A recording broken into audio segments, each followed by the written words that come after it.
I pulled an audible, and now I get to introduce my colleague, Malcolm Tariq, who helped put this whole event together, also handles so much more at Penn.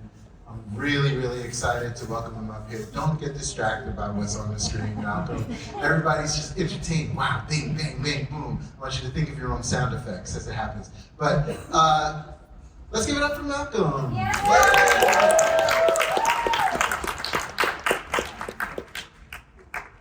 Hi, everyone. Okay, I'm not good at that. Robbie introduced me, and I'm introducing him, actually.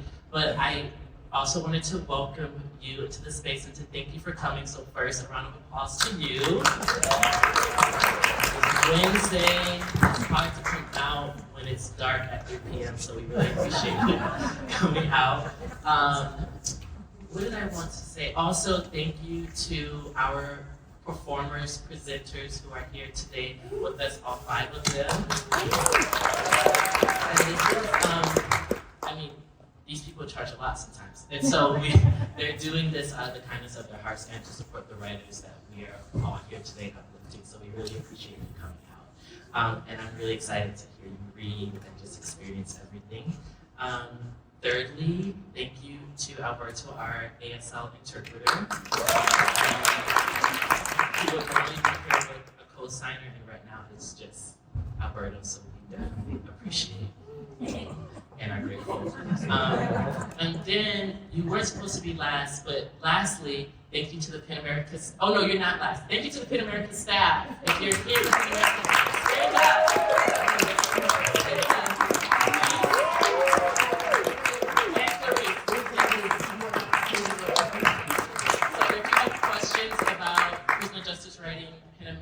PEN America memberships, there's information at the table, but also you can come and contact any of us who I think, not myself, are in black.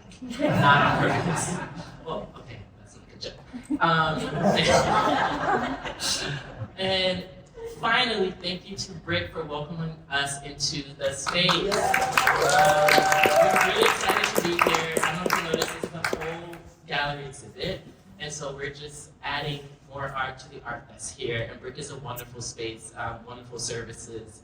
If you don't know what they do, log into the internet. They actually do much more than I know. It's very deep.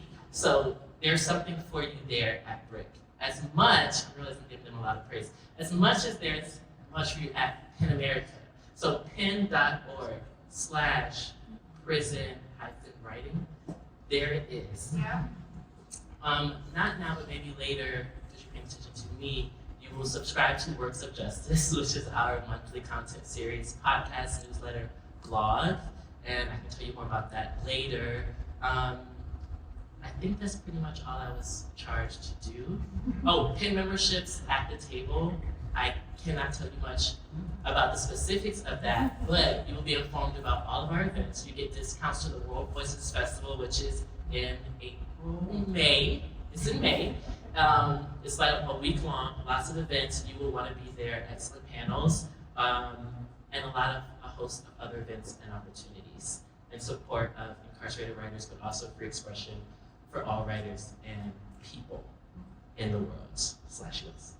And I believe that's it. So without further ado, I'm now introducing Robbie, who I've been a PEN America for 2 years. Robbie has been here for 5 or 6, and basically trained me, starting a lot of the projects that I worked on. So Works of Justice started with Robbie.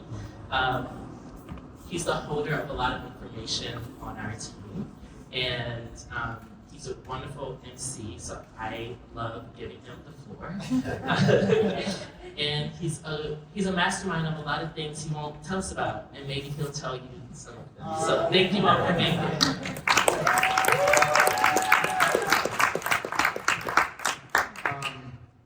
There's going to be a slide behind me that helps me remember what I have to say.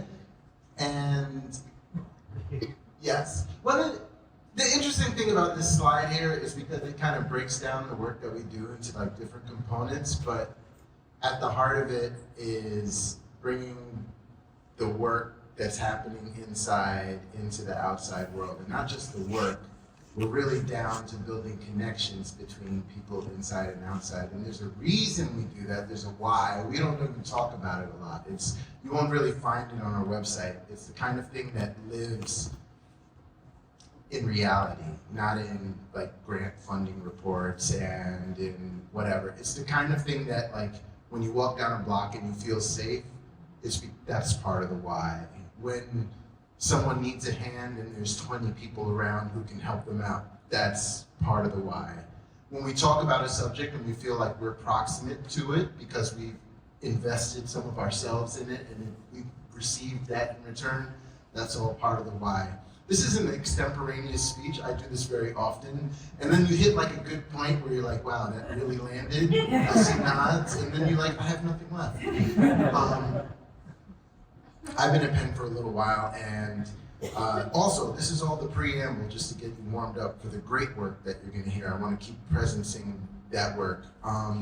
The work that you're going to read or hear read was created in horrible conditions. So like that's also something that's really difficult to draw. It's beautiful words written on scraps of paper, on the back of forms, on paper that had been sent in by someone who loves them very, very much and didn't have a lot of money, but gave them this notebook that they were just barely able to be allowed to receive. And they're all over the country. I'm not gonna say much more other than the fact that they and all the readers will tell you that they're really doing their best to bring them here, but also like here. So there's probably more I should say, but with that, I think we'll just move on to the speakers, the readers. Yes, thank you. God, I love my team so much. I'm gonna read the bios of the speakers and I'm gonna do it so well that no one is gonna zone out or like get the glazed eye thing. I'm good at this, trust me. Okay.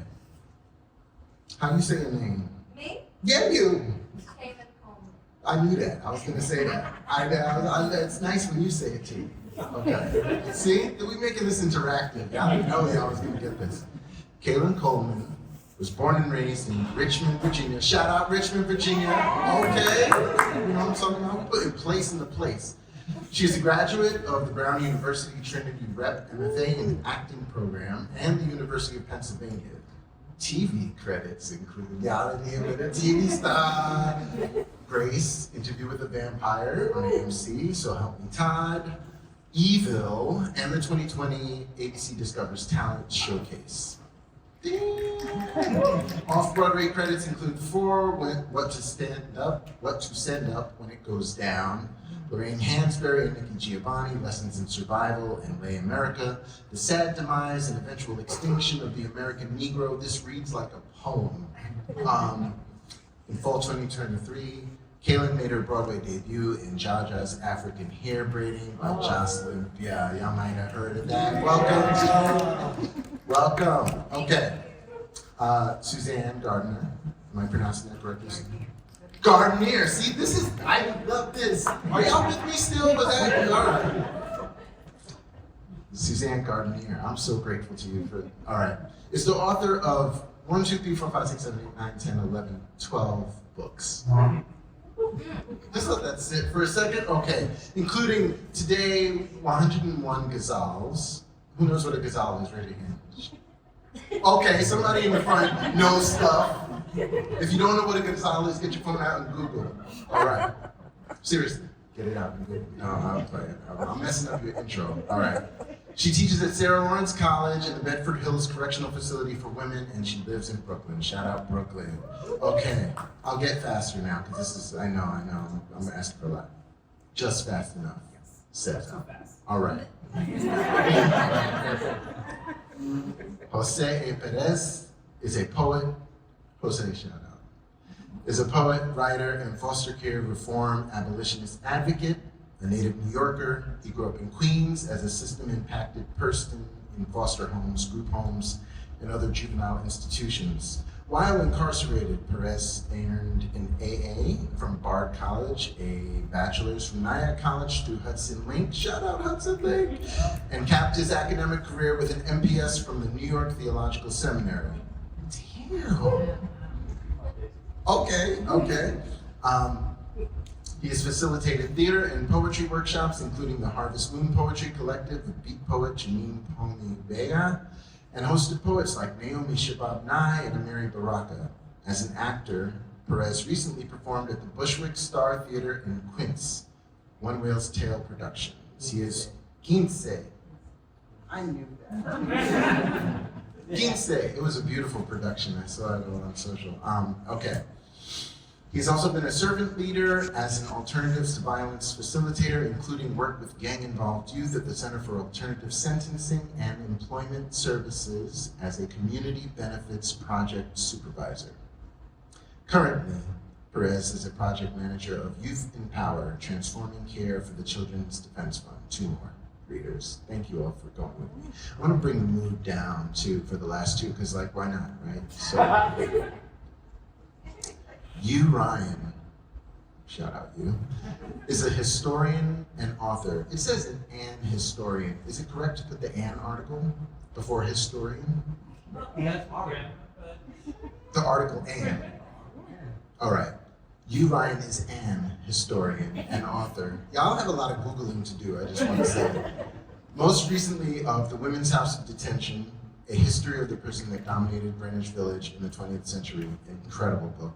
We also have a podcast about that if you want to check that out. Mario Finesse Wright, Mario's in the house, right up front, is a creative arts coordinator at the Fortune Society where he works with people impacted by incarceration. He's an author, poet, and creative director, using his voice to create change and uplift underserved communities. He has published 2 poetry collections, Poetic Freedom, Born a Caged Bird, and Poetic Freedom 2, A Prisoner's Dialect, and a children's book, The Janitor, No Such Thing as a Bad Child. Wright has 3 children and currently lives in New York City. Okay. That actually felt good for me. I hope it felt good for you. And so we'll welcome and enjoy the readings. Thank you.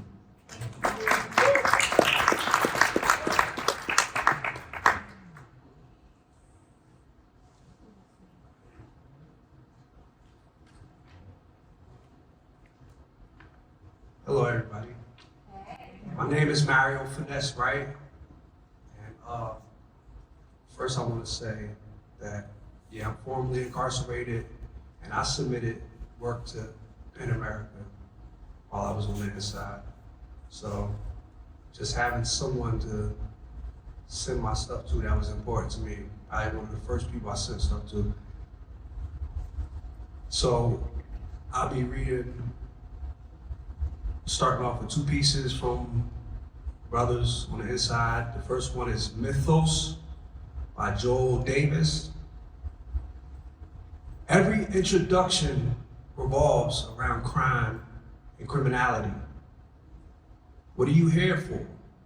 What do you do? The answer conceals as much as it reveals. I describe myself by the absence of being human. How did I before this? I suppose I didn't. Once upon a time, my first name was enough, written on a cold and frosted window. It disappeared, and I let it. Nothing could be salvaged by my Asian parents' love. Now there's a blank space asking for a new name to be given. What are you here for? What do you do? I lower my eyes when I answer, disguising how much I need an identity. Even this one, my soul's still so hungry to know itself through the words of another.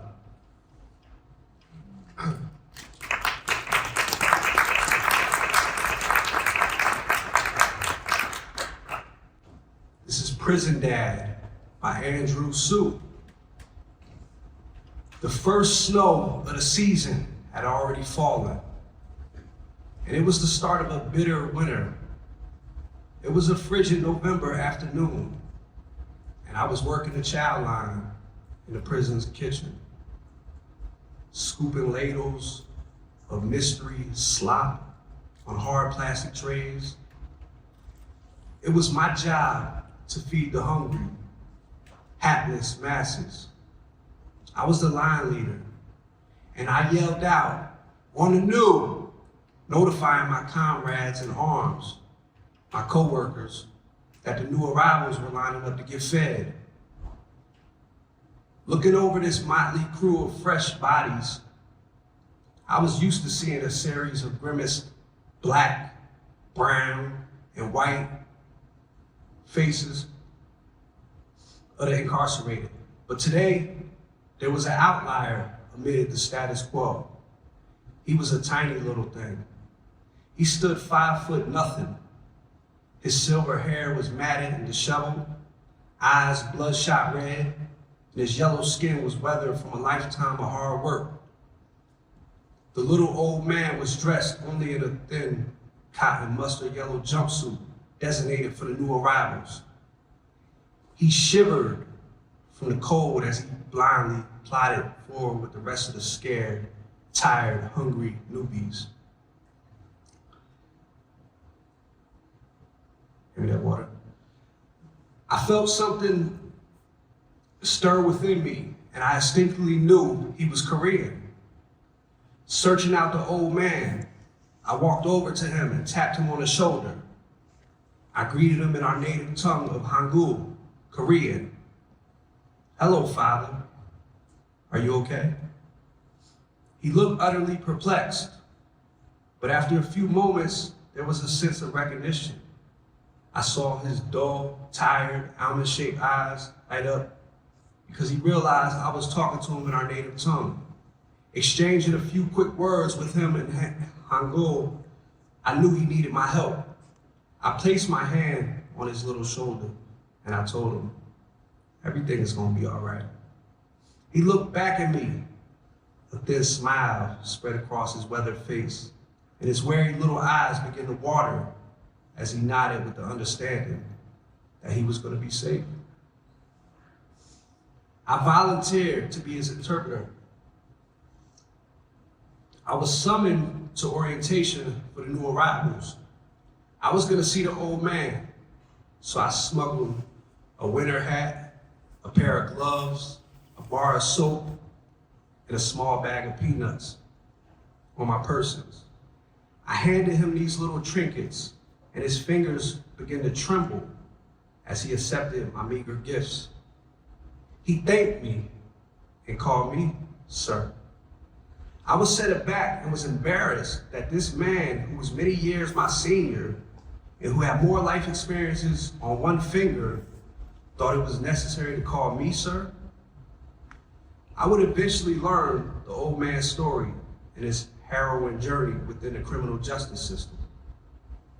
It all started with a lapse of judgment after one too many drinks, a tragic accident which led to lives lost on the other side of the road, horrible legal advice which evolved into decades on the run as an international fugitive, and an appearance on Korea's Most Wanted. All culminating in an international extradition back to the United States in the custody of the U.S. Marshals. Unable to speak English, the 5 foot, 150 pound, 75-year-old Korean senior citizen was thrown into the American prison industrial complex to fend for himself. He would spend the next year navigating this brutal world of incarceration, playing a treacherous game of charades with wolves as he relied on the kindness of strangers. There were countless bad characters along his journey, but Kismet allowed for our paths to cross. I managed to pull a few strings, and I had him moved into my cell. And for the next 18 months, this man could finally breathe.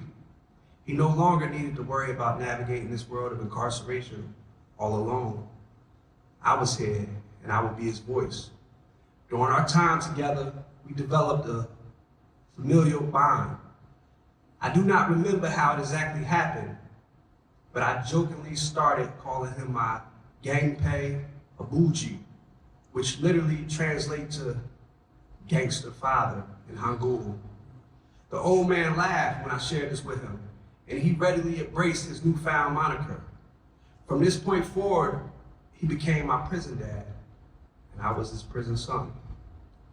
When I started down this path, I was acting on instinct, simply doing what I thought was the right thing by helping one of my Korean elders. How could I have possibly known that my kindness towards him would help me heal my own trauma-filled past? I had a biological father who loved me, but cancer ripped him away. For me, when I was 11 years old, how could I possibly begin to understand that I had a massive childhood trauma of growing up without a father? Then, through a serendipitous set of circumstances, destiny intervened and brought my prison dad to heal my wounded soul. I would cook for him, clean up behind him, spend time with him, and listen to him talk. I still see his wrinkled little face, and I hear his quirky little laugh as he reminisced about days long gone.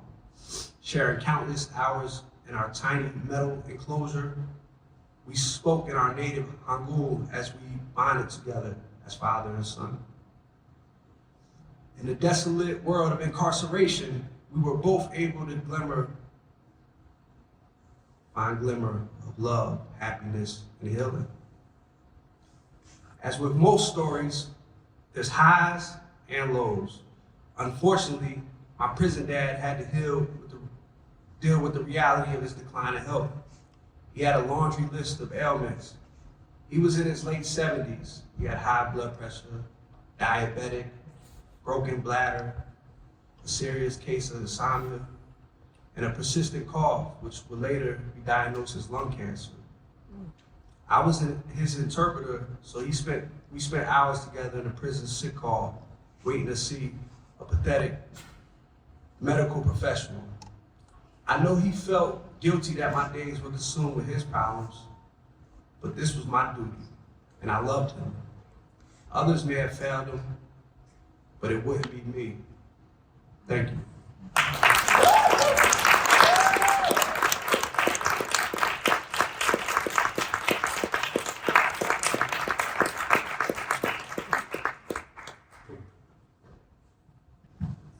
So beautiful. Honored to be here. LaFleur in the house tonight. I'm reading her piece called Denouement. Cheryl Weimar is not dead. I tell myself this on days when the mirror won't look back at me. Once you use up all the free attorney services and you're too poor to hire a private attorney, you get me. I work as a law clerk in a small women's prison in Florida. Based on my literacy level, the warden picked me out of a crowd. There was a 6-week training seminar. For years, I've helped women file complaints against the prison administration. My clients are women who are illiterate or disabled or can't speak English well. The prison staff breaks the rules frequently. The violations can be major, from not being credited the right amount of days served on a prison sentence, or minor, getting charged too much money at the canteen store. Inmates don't have much time. They have to make a report within 15 days of being abused or remain victimized, or worse. Cheryl Weimar is not dead. I tell myself this on days when I can't decide on the best course of action. Inmates are charged up to $15 to receive medical treatment. 90% of inmates are required to work without pay. If you can't pay, there is peonage. This can be spread out over 3 requests for medical services and can take several months, even years. The medical practitioners do not like to diagnose. If there's no illness, no money has to be spent on surgery, treatments, or prescriptions. The prisoners there are remarkably healthy. on paper. Cheryl Weimar is not dead. I tell myself this because there is no definite memory of her appointments with me. So many women need help, and often I'm the only person assigned in the law library. Remembering everyone is difficult. I keep a 5-year file record of women who are seen and heard. There are working notes and rough drafts of successful complaints. Reading this record becomes my memory. There are questions I asked her. Are you sure you want hip replacement surgery done by prison doctors? Are you sure you can't wait 2 years until you're free? My notes show Cheryl expected to be homeless upon release. She wept. I wrote that down in red ink. Cheryl Weimar is not dead. I tell myself this because the grievance I wrote for her: 1, deliberate indifference, denial of quality of life, violation of her civil rights, cruelty. Cheryl was put on a bus transport north to Lowell Annex. Lowell is a very bad prison. Inside are rapists, batterers, drug pushers, pimps, embezzlers, black marketeers, child molesters, a rogues gallery. And that's just the staff. Cheryl Weimar is not dead. I still tell myself this. Her hip surgery was a success. Cheryl was assigned a safe place to recover and rest. Surely the doctor gave her a pass to release her from forced labor. No bending, no lifting, the usual sort of thing. It should have protected her, but it didn't. Cheryl Weimar is not dead. I have to keep telling myself this. Her neck was broken because she could not clean a bathroom. She could not do the slave work. A man, a sergeant, broke her neck. Newspaper articles claim he can be seen dragging her away from the cameras, where he did more things to her. Cheryl Weimar is not dead. I ask myself if it matters as I fill out another complaint for a woman to go to Lowell Annex for her disability accommodation, for assisted living, or for medical treatment. Sometimes my hand trembles. Cheryl Weimar is a quadriplegic, but she is not dead.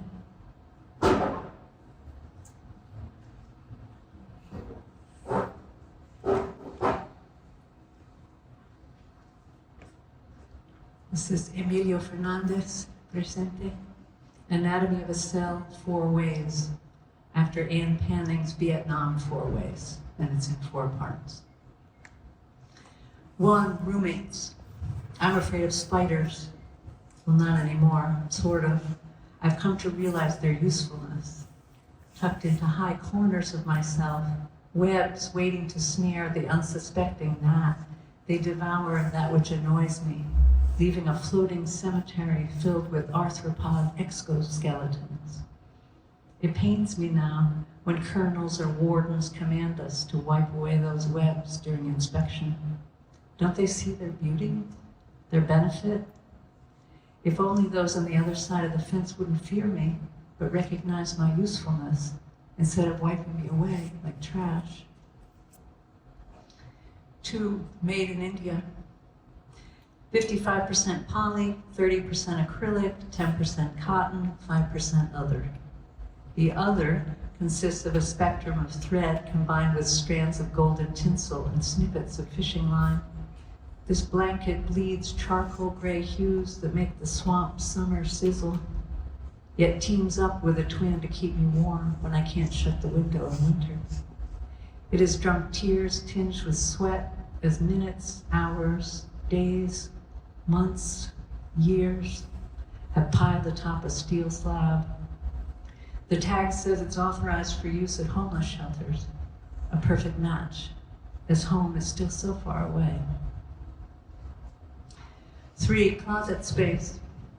3 pressed Facebook blue uniform sets consisting of a cardboard thick nurse-style shirt, and elastic waistband pants with white lines down the outer seams, 6 cotton white t-shirts, 4 boxers made from old sails, 6 socks, 3 of which have the heels and toes grayed out, a backup clear plastic garbage bag, ready with cutouts for air conditioning, a set of frayed off-white long johns, 1 gray sweatshirt, mismatched with a pair of sweatpants made from a lighter gray sweatshirt, 2 white dry-fit t-shirts, 1 state-issued pair of prison blue gym shorts, 1 pair of dark blue jersey basketball shorts, 1 donated bar of Irish Spring from last winter, 1 long, far from over sentence in a laundry bag.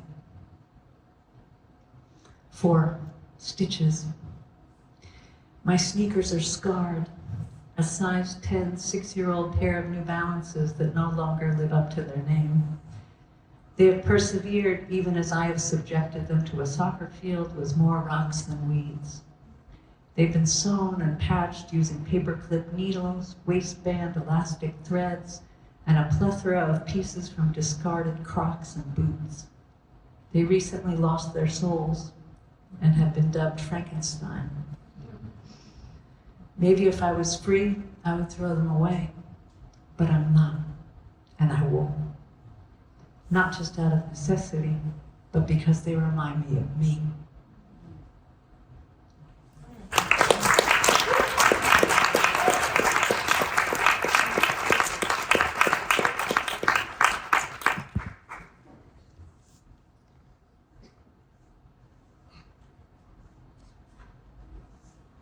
Hi, my name is José Pérez, and I am reading for my currently enslaved people. The Self as an Unlit Wick in Bed by Batchelor. Waits for warmth from the inside, out, lank body a corpse. Pose under polyester's blanket itch. My restless head crackles the plastic pillow like snow crust underfoot. Flakes corkscrew December's cold, beyond bars straddle windows. Lamplight the color of saved letters yellowing at their edges, gash a horizon line between my body and concrete, ceiling where I send my prayers. I ask the God of falling. Things, how ruin makes a home of such places, how snowflakes become the salvage words of night's erasure. A thief has stolen my face from the unframed family photos. Tapped to the wall, corners curled. I forget. My name, think it sounds something like harsh winter. Exiling anything green, pronounced.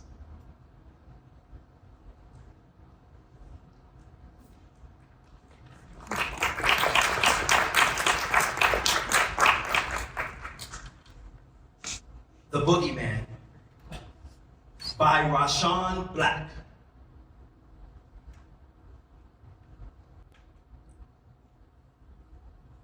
There's something that scares the hell out of me. Just for the record, I'm an adult. A full-grown man, a handsome one. I'm not cowardly, afraid of my own shadow. I walk with my head held high. Maybe that's the problem. I'm here to tell you, it's a real boogeyman roaming the streets, and he stalks me. I go to work, I see him. I go to the gym, I see him. I go out with my family, I see him. And he's not alone. Can you imagine Michael Myers, Jason Voorhees, and Freddy Krueger all rolling together? They will kill you in your sleep. I don't need to see them to know they're around. The Boogeyman has his own ominous music, a precursor to death that only the unfortunate hear. Only the unfortunate fear. When he's around, my mouth gets dry and my temperature rises. I begin sweating and my heart starts beating out of my chest. And what frustrates me the most is some people don't believe me. I'm not making this up. And I'm not crazy. I know of so many people the Boogeyman has killed. Their names I will never forget. Gone, but not forgotten. I can't get caught slipping. But there's no getting away from him. Staying true to classic slasher form, they're always a step ahead of me. He's behind me and in front of me at the same time. I'm always on alert. Do you know what it feels like to fear for your life all the time? The Boogeyman is on the hunt 24/7. I hate feeling helpless. Will I survive a real life horror flick? It just got hot in here. Did I tell you I'm driving alone? I can hear my heart beating through my car speakers. My palms are sweating. I have to get myself together. Then, I hear his music. The Boogeyman is near. I gotta stay cool. I see him, and there's no one around to see him. Here he comes. Listen, if I don't make it, tell the people I was a good man. He made some mistakes. A family man, smart and loyal, full of potential. This is it. Boogeyman. Put your hands on the steering wheel. I gotta stay cool. Yes, sir. Boogeyman. Step out the car slowly. Be cool. Be cool. Yes, sir. My license, registration, and insurance are in the glove compartment. Why am I being pulled over? Boogeyman. Shut up and don't move. Let me see your hands. What's in your pocket? My phone. I tried to say, but never got the words out before the shots came.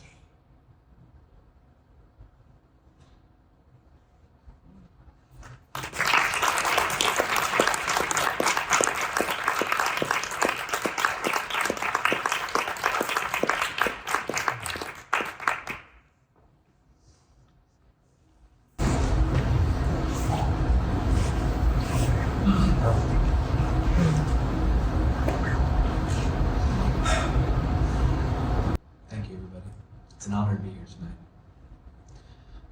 This call is from an inmate at a federal prison, Tscheukenow. They say you eventually get desperate enough to call a stranger, someone who's added her number to a database for the incarcerated, someone even more alone than you. It's amazing, they say. Once you've picked a name, other stats sometimes provided, the numbers you dial clink like bottles meeting in a sea.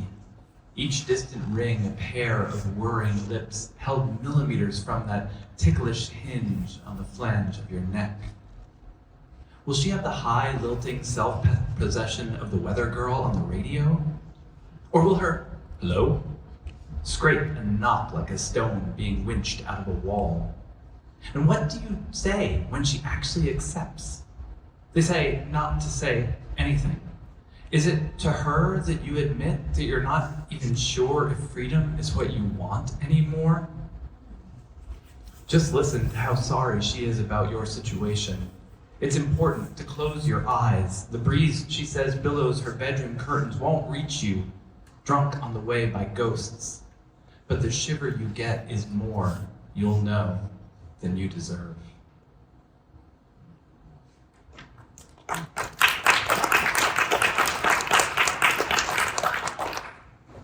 The Things I've Learned in Prison, a memoir by Marina Bueno. Inmate, come over here, Petunia says. The day is tickling down while the temperature keeps going up. I've got sweat caked on the dirt that covers my skin. Petunia sits with a smattering of cronies under the gazebo in the center of the compound. They sit there eating lunches, remarking on this, that, and the other. I imagine them lined up in rocking chairs on some Main Street patio, gossiping about everyone. Benign old ladies they are not. Petunia wears her Department of Corrections uniform bunched and bulging at the waist and crotch. She has a blanket belief that all of us need to be punished. She also believes it's her job to make each interaction as difficult as possible, and that it's a credible threat to security if prisoners enjoy any day in prison. My skin crawls that she's called on me. I try to avoid her as much as possible. My brain is constantly calculating avenues of evacuation and evasion. At the start of the day, it begins. Perpetual inventories and risk management are part of my life now. Also, I'm in a state of constant paranoia. For the most part, I can minimize interactions with officers by tucking in my shirt at my waistband and clipping my ID on my chest. And assuming that my cell is in compliance, I can avoid most of the scrutiny. Keeping your head down is what I call it. Basically, it's cowering. Sometimes nothing can keep them off your back. Petunia smiles in a condescending way. The cronies are laughing, tittering like little fat birds frenzied over some delicious find. Her uniform is tight over her protruding belly, her pants strained to close against the top button. Her hair, frazzled from humidity, is sticking out at every angle from her ball cap, and her glasses sit crookedly on her face. Petunia is a sight, but she is fearsome nonetheless. Sweat drips down my back as if I had a pound of drugs strapped on me. She looks at me like I'm a mob boss or a gangster with an AK-47 slung from my shoulder. "What's on your hand?" she says. I look down and act like I'm confused at first. "On your finger." "It's my ring." We recycle treasures here. Every trinket is handed down, each rarity gifted, traded, purchased in careful fashion. We hoard. Each inmate is a tiny dragon coiled over a trove. We note provenance as if these objects were priceless art antiques. When my girlfriend told me she had a present for me, I never dreamed it was this ring. It was new and real, not a repurposed piece of random material shaped into a circle as it usually was. No, this was a thing that began its life as a ring, and now was on my hand. I never expected to have jewelry. I never believed someone would ever give one to me, especially here, in a small maximum security prison. No one believes they'll find anything meaningful in prison. Pulling in through the gates, we all have a traumatic story of the initial treatment, the strip search, the delousing. The first few months are specifically designed by the department to be especially grueling. Yet throughout the years I've spent imprisoned, tiny shoots of the purest humanity poke through the burnt landscape. I have seen people carve out little niches, caves of purpose against the battering of the storm.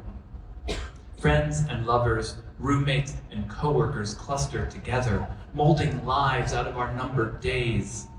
Lives that are often more meaningful than what has been left on the other side of the fence. I was rescued here by the people who share this world with me, who share the necessities of the same situation I am in. I was not rescued by any program offered by the Department of Corrections. I have never taken a class in how to be a human being. Only my friends in prison have taught me that. It killed me to tell Officer Petunia my ring was a piece of rubber.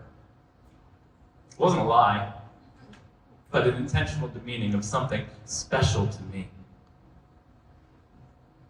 "Throw it in the trash," she said, gesturing to the can in front of her. And I tossed it right on top.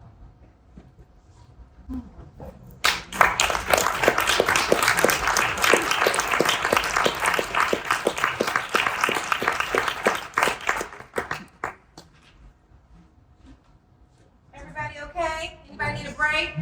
Want some water? Go to the bathroom? Okay. This mic.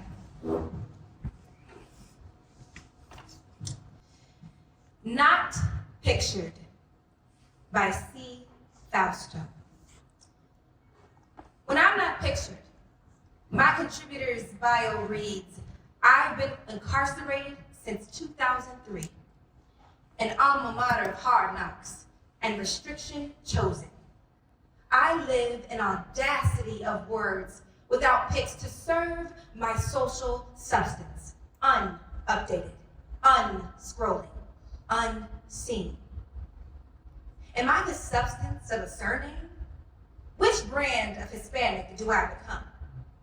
His pain put into his panic, or rather theirs.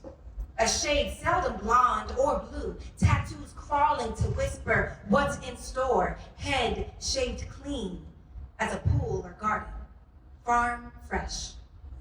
Guilt trumps race. Deserves got everything to do with it. Clip art against a height chart.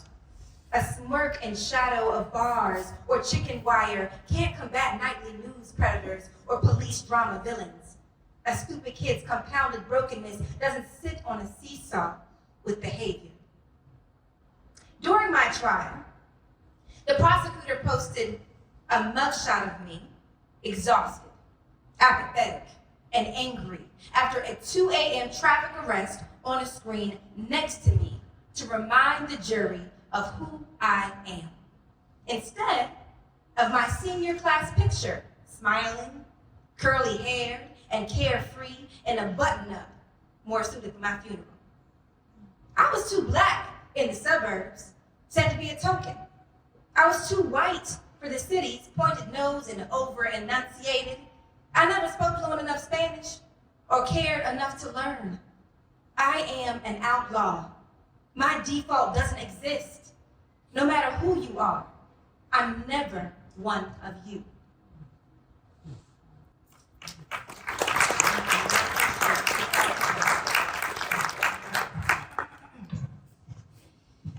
The next piece is Things That Go Bump, that's not it. Things That Go Thump in the Night by Crystal Avila.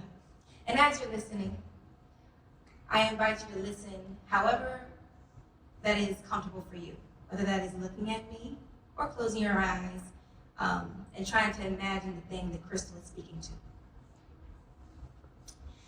Rennie watched as the first pinkish-orange rays of morning crept through the thick, scarred plastic window, and relief washed over her face with the force of a tidal wave. The night was over, and she was still alive, or at least as alive as she could possibly be, considering she spent most of her days pacing the length of a 6-by-9-foot concrete tomb. She sat up on the hard bunk and rubbed her eyes, yawning loudly, and threw her arms wide in the stretch, wincing as her muscles screamed in protest. As usual, her body had remained so rigid with anxiety during the night that she knew from experience it was going to take some time before she'd be able to work out the kinks and move like a normal person again. Flinging her legs to dangle over the side of the bunk, she alternately pointed her heels and toes to the floor several times in an effort to coax some blood back into her calves before she allowed herself to think about standing upright. The last thing she needed on top of the fresh hell her life had become was to fall down and end up with a broken hip or something. Noticing her long ruined pedicure, she frowned and then raised her chin slightly to be assaulted by the uglier, if that was even possible, view of the splintered gray paint stubbornly clinging to the cracks in the walls surrounding her. She sighed wearily. How had she allowed things to come to this? Sure. There was another thing she expected when the judge had said the horrible words, 20 years at 85%. She had, after all, seen just as many prison movies as the next person. She figured it was a sure bet that one of the women who resembled a defense tackle would try to woo her. Or maybe she would get on the wrong side of a gang and end up being shamed. Things like that, you can prepare for. What she hadn't counted on was that she'd be murdered in her bed by something nobody else could see. Or that she'd take a sharp left turn into Crazyville, because apparently that was probably happening too. Either way, something freaking weird was going on. Her current confused state of affairs had not begun not long ago, when she shuffled off the bus at the back sally port of the Oklahoma State Women's Prison. Everything had seemed to be going fine for a little while, all things considered. She met a few people she felt comfortable hanging out with, had moved into an okay housing unit, and was even trying to get a job in the prison laundry to help her time go by faster. She felt a little stressed out, sure, who wouldn't? But it was nothing she couldn't handle. Rennie, what's her name? Rennie was adjusting to her new existence just fine. That is until the nightmares and mental breakdown took over her life. It was around 2 o'clock in the morning, the first time reality looked the other way. She'd been sleeping soundly one moment when suddenly, out of nowhere, something heavy and warm was pressing down on the middle of her chest. Startled, she tried to sit up but couldn't. Something seemed to be holding her down. In the brief, disorienting second between sleep and awake, her first hazy thought was that either some wild animal had dug to the floor of her room and was using her as a pillow, or the time must have come for some deranged woman to attack her, just like in the movies. Except, in the moonlight coming through the window, she couldn't see any animal, and nobody was standing over her. But that was wrong, wasn't it? Something had to be there, because she could feel it. As she further pondered the absurdity of her situation, the weight grew increasingly heavier, digging uncomfortably into her sternum. Puzzled, her brain wasted precious seconds trying to make sense of it before full-fledged panic set in. When she realized she really couldn't breathe. God, help me. She prayed as her mouth opened and closed in an ineffectual attempt to get air into her lungs. Rennie began to struggle desperately under the unseen weight, only to realize escape was as far-fetched as if her entire body was encased in concrete and she'd be thrown from a bridge. What is happening? Her neck muscles bulged with effort, but she couldn't seem to make her body obey her commands to move. Even her arms wouldn't budge. It was as if they were held firmly to her sides by some force stronger than herself. I'm gonna die in prison. The thought fluttered across her brain, bringing with it a desperate, hysterical sadness. She hadn't been locked up long enough to completely comprehend. Muted choking sounds slid from her convulsing throat as her chest burned with the need for oxygen, and a hot tear tracked its way slowly toward her pillow. She felt it igniting a path of heat down her cheek that was oddly intense in that moment, and that single droplet became the central focus of her universe. Unsure of how much more she would be able to take, she was almost grateful when her brain began the process of shutting down and she could feel herself slip into unconsciousness. Just as she was thinking her final goodbyes, death was postponed as the invisible entity suddenly vanished, and air rushed in to fill her starved lungs. As soon as she was able to move, Rennie jumped out of bed on unsteady legs and stood, shaking, sucking greedily at the sweet, thankfully abundant oxygen around her. Abruptly remembering that a threat still lurked somewhere in the dark, Brittany leapt across the room to click on the bright overhead light. As frightened as she was, she still preferred to be able to see what she was fighting than not. The dark instantly retreated, banished by the obnoxious glow of the fluorescent bowl. But all she could see was her own red, terrified face looking back at her from the polished metal that served as a mirror.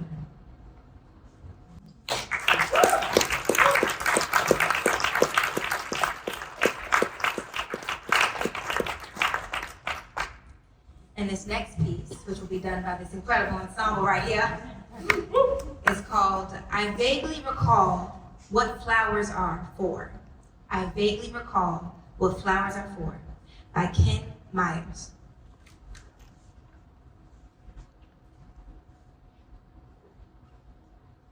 Once,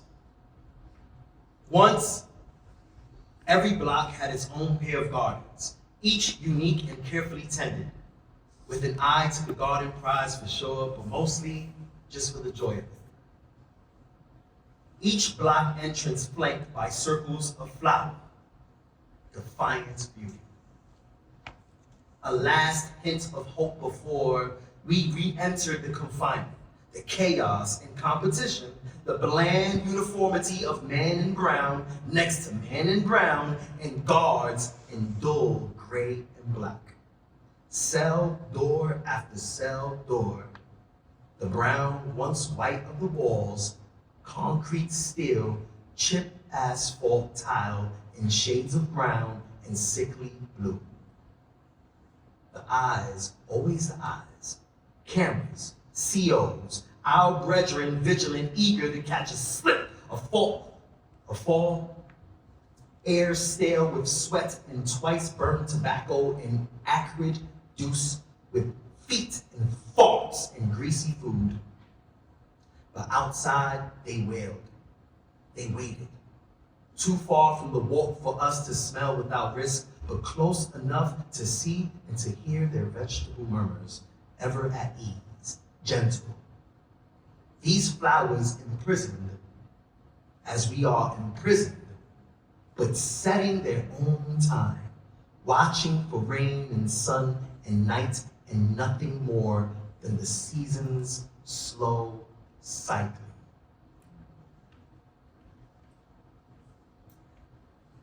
Until one plot on one block, intruder. Some say pot, others moonflower. Round up gallons of it, first sprayed, then dumped, a toxic Carthage. They created a wasteland and called it security. And half a decade later, the circles of mud mock would once have the temerity to bloom. And if one must go, all must fall. This is the logic of autocrats. The other block's gardens turned over and seeded, spared the ecocide, now slumping lawn hedges, echoes of the summer's nature once was celebrated and allowed to thrive in its tightly circumscribed realms.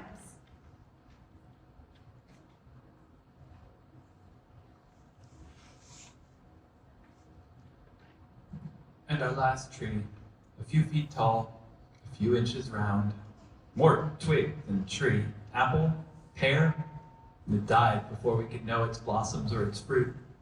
Chainsawed, its puny stump a rotting monument, hic jacet natura, where none may walk or mourn or dream.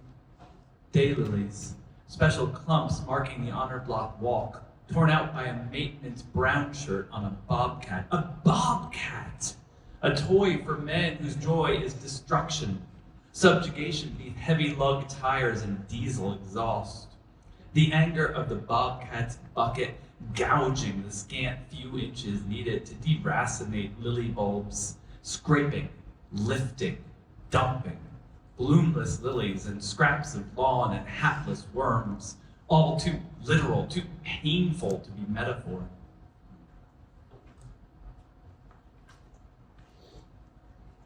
This earth is defiant, though, even here within our pale. Each summer, the featureless expanse of grass bursts with dandelions, cut down daily by the whirring blades of archaic manual mowers pushed by shirtless, sweat-glistened inmates, some flowers themselves, but whose job it is. And the yard, the one place where we can freely touch grass. There too, flowers defy authority, small yellow ones and tiny blue ones that wisely grow low. Sometimes so low they escape the mower's iron rule. But the show-offs, red and yellow buttons on half-foot stalks, they are the thumb in the eye, the vibrant middle finger, shown no mercy. Sometimes I pick one. I want to wear it in my hair like I used to. But I'm a coward. I lack the courage of a wildflower. Instead, I secret it in my pocket like a shank or a packet of dope, but so very much more dangerous. I smuggle it back to my cell, and in a cup of water for a few days, at least, a bit of color, a whit of beauty.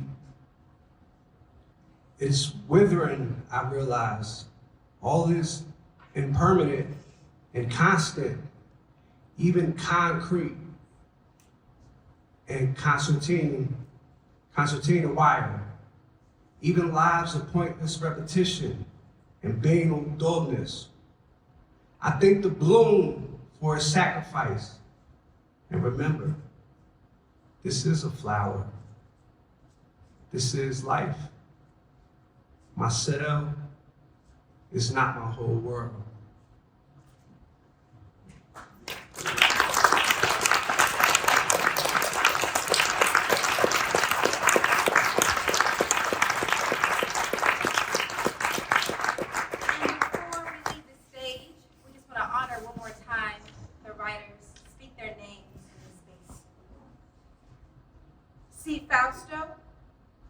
Fausto, Avila. Joel Davis and Andrew Sue.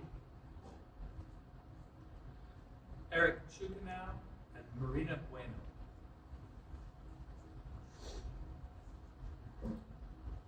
B. Batchelor and Rashuan Black. Catherine LaFleur and Emilio Fernandez.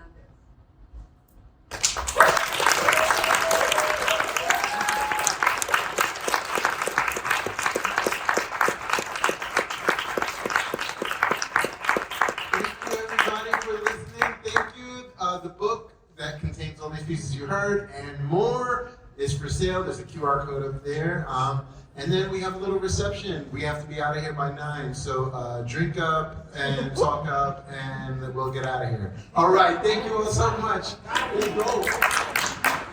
Oh yeah, the most important part. Oh my goodness. In the program, it also scan this QR, this little Google form. We will send all of your feedback back to the writers so that they can feel the love that you experienced and felt tonight. Thank you all for being here. Cue music, my friend Misha, from the Pandora playlist. I didn't make it myself.